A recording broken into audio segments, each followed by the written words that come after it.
We've been blessed with relatively calm and dry weather in January, and it's also been very mild, which means that a lot can get done out in the garden.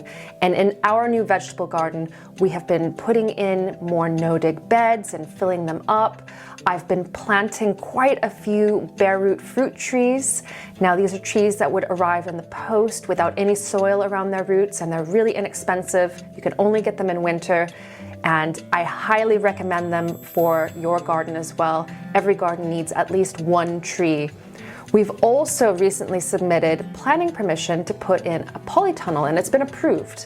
And I've placed the order for the polytunnel. It's going to take about a month for it to arrive, and it is a special type of polytunnel. It's one that doesn't use as much plastic, and it's specifically built to withstand winds, which is really important for the Isle of Man. Now, speaking of bare root fruit trees, you can also get bare root shrubs this time of year as well.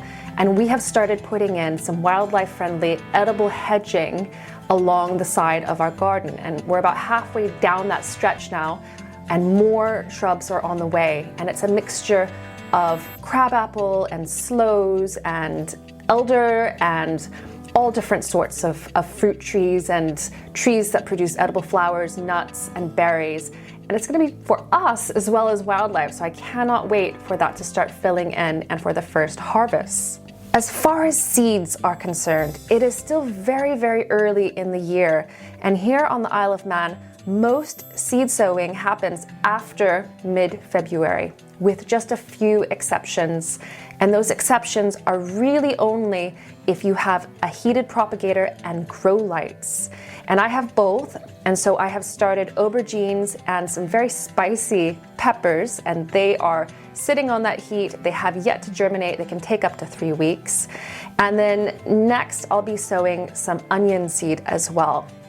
But what I would recommend for you is creating a growing calendar. If you haven't already, sit down with every seed packet, every plant, every potato, every onion set that you might have waiting, and create a specific calendar week by week by what you want to sow, and even garden jobs and goals throughout the year. And that will really keep you on track for getting seeds sown, getting them out in the garden, and not forgetting about really important seeds that you want to grow and crops that you want to harvest this year.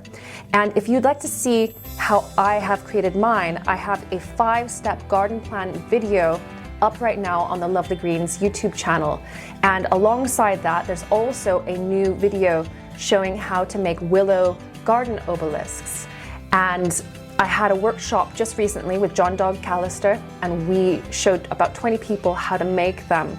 And we will be running that workshop again next winter, but in the interim, if you have some bendy sticks like willow or hazel available for you to use, go ahead and use that tutorial to create a really beautiful cottage garden style growing trellis for your vegetable garden this year.